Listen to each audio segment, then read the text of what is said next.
그리스도의 은총과 평화가 성도님들의 가정과 일터 위에 충만하시기를 기도합니다. 우리 앞뒤 좌우에 계신 분들과 함께 인사를 나누겠습니다. 참 잘 오셨습니다. 인사하겠습니다. 네, 참 잘 오셨습니다. 한 번 더 인사하실 텐데요. 우리 7월 첫 주입니다.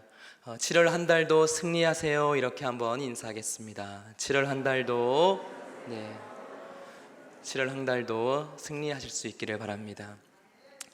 오늘이 맥주 감사 주일입니다. 오늘날 농경사회가 아니어서 크게 그 의미가 다가오지 않을 수 있지만요, 이 상반기를 하나님의 은혜 가운데서 보냈음을 감사하고 또 하반기를 하나님의 은혜 안에서 보낼 것을 기대함으로써 이 절기를 보내셨으면 좋겠습니다. 오늘은 누가복음 17장의 말씀으로 우리는 무익한 종입니다 라는 제목으로 말씀을 나누도록 하겠습니다. 세상에 완벽한 교회가 있을까요? 세상에 완벽한 사람이 없듯이 세상에 완벽한 교회도 없을 것입니다. 교회의 위기론이 대두되는 가운데 어떻게 이 교회의 모습이 갖고 나가야 할지를 선교학자인 마이클 프로스트는 초대교회 이야기를 통해서 이렇게 우리에게 들려줍니다.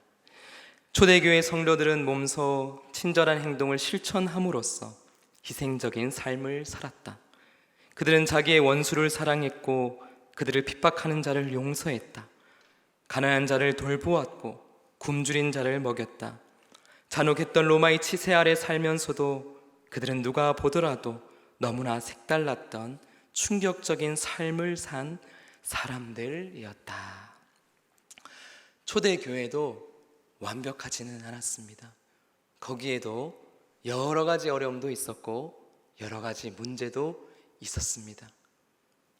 그럼에도 불구하고 이 초대교회가 그 당시 로마의 치세 아래 있으면서도 주눅 들거나 움츠려 들지 않고 오히려 세상을 놀라게 했던 그 이유는 교회가 희생과 섬김의 삶을 실천했기 때문이었습니다. 이런 희생과 섬김 그리고 따뜻한 공동체의 모습은 초대교회만의 모습은 아니었습니다. 동화 작가이신 고 권정선 선생님이 쓰신 우리들의 하나님에는 1960년대 한국 교회를 이렇게 묘사하고 있습니다. 1960년대까지만 해도 교회는 소박하고 아름다웠다. 전깃불도 없고 석유 램프불을 켜놓고 차가운 마룻바닥에 꿇어앉아 조용히 기도했던 기억은 성스럽기까지 했다.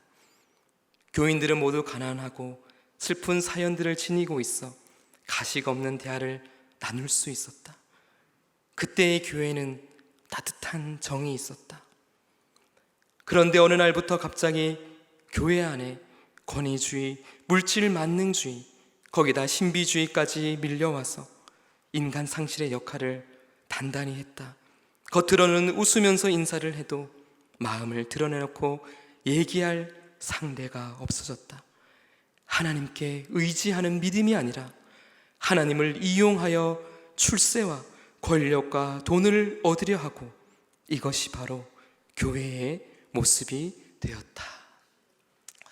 이 글에 따르면 소박하고 또 따스한 정이 있던 한국 교회는 언제인가부터 화려하고 그 따뜻함을 찾아보기 힘들 뿐 아니라 더욱이 하나님을 믿고 의지하는 사람보다 하나님을 이용하려 하는 이들로 인해서 변질되었음을 볼 수 있습니다. 과연 어떻게 하면 좋을까요? 그런 의미에서 오늘 누가복음 17장은 예수님께서 이 제자들에게 바라고 원하시는 그 모습이 어떠한지를, 그리고 이 교회가 나아가야 할 방향이 무엇인지를 말씀해 주고 있습니다. 우리 함께 먼저 오늘 17장 1절에서 3절 말씀을 함께 읽도록 하겠습니다. 1절로부터 3절까지의 말씀입니다. 읽겠습니다. 시작. 예수께서 제자들에게 이르시되 실족하게 하는 것이 없을 수는 없으나 그렇게 하는 한 자에게는 화로다. 그가 이 작은 자 중에 하나를 실족하게 할진대 차라리 연자맷돌이 그 목에 매어 바다에 던져지는 것이 나으리라. 너희는 스스로 조심하라. 만일 내 형제가 죄를 범하거든 경고하고 회개하거든 용서하라. 여기서 발견하게 되는 단어가 바로 실족이라는 단어입니다. 이 실족이라는 단어는 헬라어로 스칸달론이라는 말로 잘못, 장애물, 그리고 덫이라는 의미입니다. 오늘 예수님께서 이 말씀을 하시면서 우리가 이 땅에 사는 동안 누군가를 때로는 장애물에 빠뜨리기도 하고 덫에 걸려 넘어지기도 하고 또 잘못을 저질러서 실족하게 하는 이 일을 막을 수 없다고 말씀하십니다. 너희가 평생에 사는 동안 그 일을 피할 수 없다고 말씀하십니다. 우리는 다 연약하기 때문에 그렇습니다. 그럼에도 불구하고 너희가 꼭 이 한 가지를 지키면서 살아야 하는데 바로 실족하지 않아야 할 그 상대가 있는데 지극히 작은 자라고 오늘 말씀해 주고 있습니다. 특별히 이 작은 자를 실족하게 하지 말라고 말씀하십니다. 한번 따라해 보겠습니다. 작은 자를 실족해 하지 말라. 시작. 이 작은 자는 과연 누구일까요? 오늘 본문은 누가복음 13장 10절부터 시작된 긴 이야기의 흐름의 결론으로서 오늘 예수님 얘기해 주고 계십니다. 누가복음 13장 10절 이하에 나오는 이가 누구입니까? 바로 18배 동안이나 귀신 들려 꼬부라져 조금도 펴지 못하는 여인, 14장에 수종병 든 사람, 16장에 거지 나사로 등 이들이 바로 작은 자입니다. 즉 당시에 사회적으로, 정치적으로, 종교적으로 궁핍하고 천대받고 또 낮고 소외된 이들을 가리킵니다. 예수님께서 이 제자들의 삶 또한 이 교회가 나가야 할 방향에 있어서 이 지극히 작은 자를 섬기고 돌보고 이들을 함께하는 그 일을 결코 소홀히 해서는 안 된다고 주님께서 당부의 말씀을 하고 있는 것이지요. 마태복음 25장 35절에서 40절 말씀입니다. 내가 줄일 때에 너희가 먹을 것을 주었고 목마를 때에 마시게 하였고 나그네 되었을 때에 영접하였고 헐벗었을 때에 옷을 입혔고 병들었을 때에 돌보았고 옥에 갇혔을 때에 와서 보았느니라. 이에 의인들이 대답하여 이르되 주여 우리가 어느 때에 주께서 줄이신 것을 보고 음식을 대접하였으며 목마르신 것을 보고 마시게 하였나이까? 어느 때에 나그네 되신 것을 보고 영접하였으며 헐벗으신 것을 보고 옷 입혔나이까? 어느 때에 병드신 것이나 옥에 갇히신 것을 보고 가서 배웠나이까? 하리니 임금이 대답하여 이르시되 내가 진실로 너희에게 이르노니 너희가 여기 내 형제 중에 지극히 작은 자 하나에게 한 것이 곧 내게 한 것이니라 하시고. 아멘.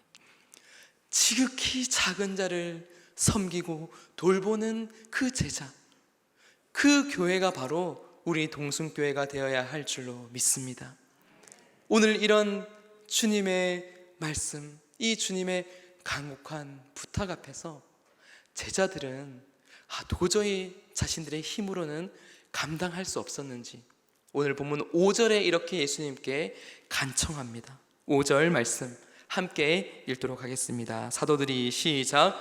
사도들이 주께 여짜오되 우리에게 믿음을 더하소서 하니. 아멘.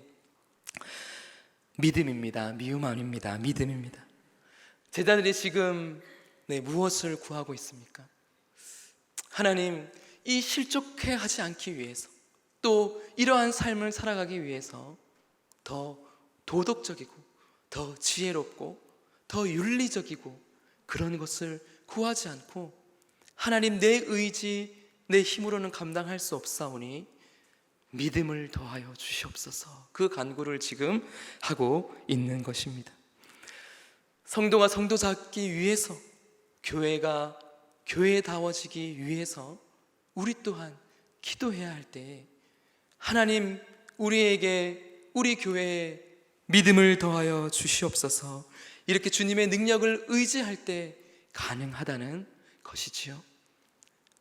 그런데 오늘 이 예수님의 이 제자들의 간청을 듣고 예수님께서 참 놀라운 응답을 하십니다. 6절 말씀입니다. 주께서 이르시되 너희에게 겨자씨 한 알만한 믿음이 있었더라면 이 뽕나무더러 뿌리가 뽑혀 바다에 심겨라 하였을 것이요 그것이 너희에게 순종하였으리라.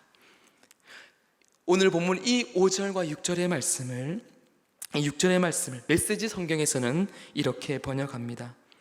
그러자 주님께서 말씀하셨다. 너희에게 필요한 것은 더 큰 믿음이 아니다. 더 큰 믿음도 없고 더 작은 믿음도 없다. 너희에게 나단 하나만한 믿음, 깨알 만한 믿음만 있어도 너희가 이 뽕나무더러 가서 호수에 뛰어들어라 하고 말할 수 있다. 너희가 말하면 그렇게 될 것이다. 지금 주님께서 뭐라고 말씀하고 있는 것입니까? 주님, 제 힘으로는 이 실족해 하는 일을 막을 수 없습니다. 믿음을 주시옵소서. 그랬더니 주님께서 아니다. 더 큰 믿음 구할 필요가 없다. 이미 너희에게 가능한 믿음이 있다는 것입니다.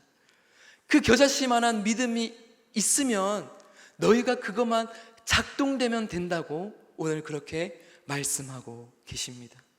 그러니까 지금 이 믿음을 양적으로 접근하는 제자들에게 있어서 주님께서 분명히 충격으로 말씀하시는 거죠. 믿음을 결코 양적으로 접근하지 말라는 것입니다. 크다, 작다 비교해서도 안 된다는 것입니다. 큰 믿음이 중요한 것이 아니라 참 믿음이 중요하다고 말씀하십니다. 큰 믿음이 중요한 것이 아니라 참 믿음이 중요하다고 주님께서 그렇게 말씀하고 계십니다. 이 겨자씨는 정말 점이나 먼지처럼 너무나 작습니다. 이 씨가 있는지도 식별하기 굉장히 어렵습니다. 이에 반해서 이 뽕나무는 뿌리가 넓게 뻗고 튼튼하여서 사실 뽕나무를 뽑는 것은 굉장히 어렵습니다. 더욱이 오늘 본문에서 가리키고 있는 이 뽕나무는 시카모어라는 나무인데 다른 뽕나무들보다도 훨씬 뿌리가 넓게 뻗고 그 깊게 뿌리가 박혀서 사실 이 나무를 뽑는다는 것은 불가능합니다. 오늘 예수님께서 제자들에게 이렇게 말씀하시는 이유가 무엇인가요? 너희가 생각하기에 불가능하다고 보이는 그 일 앞에서 큰 믿음을 구할 것이 아니라 작은 믿음이라 할지라도 그것이 참 믿음이면 불가능이 아니라 거기서 가능으로 바뀐다고 우리 주님께서는 말씀하고 계십니다. 그래서 우리는 기도할 때 이렇게 기도했으면 좋겠습니다. 하나님, 큰 믿음이 아니어도 괜찮습니다. 참 믿음 갖게 하여 주시옵소서. 우리 함께 따라하겠습니다. 시작. 하나님, 큰 믿음 아니어도 괜찮습니다. 참 믿음 갖게 하여 주시옵소서. 이렇게 오늘 본문이 마무리가 되면 믿음의 이야기로 마무리가 될 텐데 오늘 예수님께서는 희한하게도 이 말씀 뒤에 한 예화를 덧붙여서 설명하십니다. 그것이 바로 오늘 본문 17장 7절에서부터 10절에 나오는 무익한 종의 비유입니다. 7절부터 말씀을 보겠습니다. 너희 중 누구에게 밭을 갈거나 양을 치거나 하는 종이 있어 밭에서 돌아오면 그대로 곧 와 앉아서 먹으라 말할 자가 있느냐? 도리어 그대로 내 먹을 것을 준비하고 띠를 띠고 내가 먹고 마시는 동안에 수종 들고 너는 그 후에 먹고 마시라 하지 않겠느냐? 명한 대로 하였다고 종에게 감사하겠느냐? 이와 같이 너희도 명령받은 것을 다 행한 후에 이르기를 우리는 무익한 종이라 우리가 하여야 할 일을 한 것뿐이라 할지니라. 아멘. 지금 우리 주님의 말씀의 핵심이 무엇입니까? 실족해 하지 말라고 하니까 이 작은 자들을 잘 섬기고 돌보는 그 일 하라고 말씀하시니까 하나님, 내 믿음으로는 감당할 수 없습니다. 아니다. 너희에게 그 믿음이 있다. 겨자씨만한 믿음이 있다. 작동되기만 하면 된다. 그 믿음이 움직이면 된다. 그렇게 말씀하시면서 오늘 이 무익한 종의 비유를 말씀하고 계십니다. 그런데 이 무익한 종의 비유를 통해서 말씀하고 계시는 것이 무엇입니까?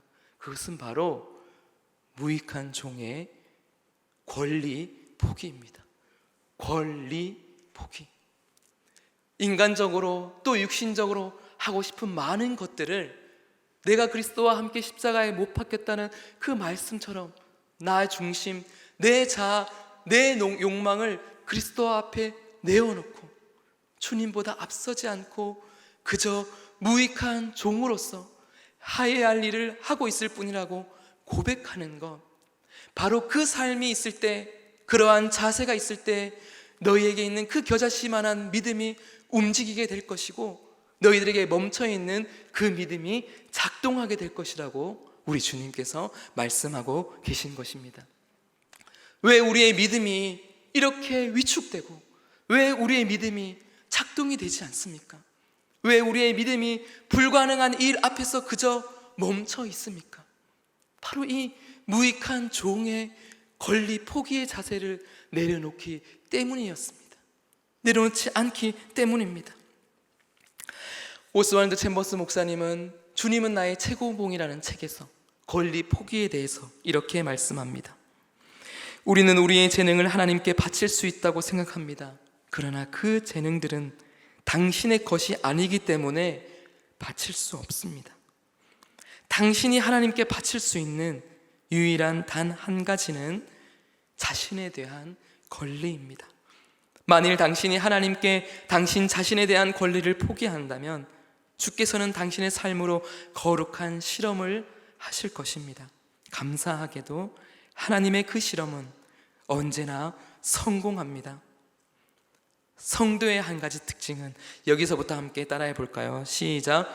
성도의 한 가지 특징은 예수 그리스도께 자신을 철저하게 내려놓음으로써 그곳에서 샘이 솟아나 흐르게 되는 것입니다. 아멘. 우리의 삶이 축복의 통로가 되고 우리 삶을 통하여서 그리스도의 삶이 샘 솟게 되는 것은 바로 성도로서 그리스도 앞에 철저히 내려놓고 철저히 자기 비움에 있을 때 그 놀라운 역사가 일어난다고 말씀하고 있습니다. 8절 말씀을 다시 한번 보십시오. 도리어 그더러 내 먹을 것을 준비하고 띠를 띠고 내가 먹고 마시는 동안에 수종 들고 너는 그 후에 먹고 마시라 하지 않겠느냐. 여기서 중요한 단어가 바로 그 후에입니다. 그 후에. 자기를 내세우지 않고 주님보다 앞서지 않는 것, 바로 그것이 권리 포기의 이 무익한 종의 자세라는 것이죠. 어느 날 예수님께서 제자들에게 처음으로 죽음과 부활에 대해서 말씀하셨을 때 제자 베드로는 예수님을 이렇게 말리면서 말합니다. 마태복음 16장 22절입니다. 베드로가 예수를 붙들고 항변하여 이르되 주여 그리하지 마옵소서. 이 일이 결코 주께 미치지 아니하리이다. 이에 예수님께서 어떻게 말씀하십니까? 예수께서 돌이키시며 베드로에게 이르시되 사탄아 내 뒤로 물러가라. 너는 나를 넘어지게 하는 자로다. 네가 하나님의 일을 생각하지 아니하고 도리어 사람의 일을 생각하는도다 하시고, 오늘 주님께서 뭐라고 베드로에게 경고하십니까? 내 뒤로 물러가라. 결코 주님보다 앞서지 말라는 것입니다. 사탄의 일이 무엇입니까? 주님보다 앞서는 것입니다. 하나님의 일을 생각하지 않는 것입니다. 세례 요한도 우리 주님 앞에 이렇게 고백합니다. 요한복음 3장 30절입니다. 그는 흥하여야 하겠고 나는 쇠하여야 하리라.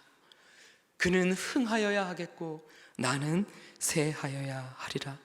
이미 큰 은혜를 받은 우리는 그저 무익한 종일 뿐입니다.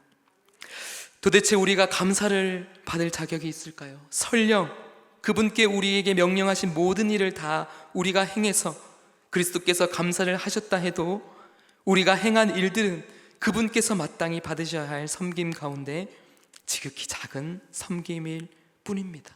우리는 기껏해야 무익한 종들일 뿐입니다. 나는 혹시 밭에서 수고했다고 밭에서 돌아와 앉아서 대접받으려고 하는 태도가 내게는 없는지, 공로의식 때문에, 보상 심리 때문에 주님보다 나 자신을 내세우려고 하지 않는지는 생각해 보아야 합니다. 비록 밭에서 수고를 많이 했지만 여전히 나는 섬김의 종의 자리를 지키겠습니다. 밭에서도 수고했지만 실내에서도 섬기는 종이 되기를 원합니다. 이렇게 고백하며 우리가 나아가야 할 줄로 믿습니다. 말씀을 마무리하겠습니다. 우리는 주님 앞에 모두 그저 무익한 종입니다. 이 무익한 종들이 모여서 함께 주님을 바라보고 나가는 교회가 바로 우리 교회입니다. 마땅히 해야 할 일을 우리 모두는 하고 있을 뿐입니다. 이 겸손한 태도를 가지신 우리 모든 성도님들, 그리고 70주년을 맞이하는 우리 동순교회가 되기를 간절히 축원드립니다. 기도하겠습니다. 하나님 아버지, 하나님을 위해 자신의 권리와 재산과 명예를 다 내려놓고 작은 자를 돌아보며 믿음을 간구하며 하나님께 순종하는 삶을 살아가는 저희의 삶이 되게 인도하여 주시옵소서. 우리는 하나님 앞에 그저 무익한 종임을 하루도 한순간도 잊지 않고 기억하며 겸손히 살아가는 하반기의 삶이 되도록 주여 함께하여 주시옵소서. 예수님의 이름으로 감사하며 기도드립니다. 아멘.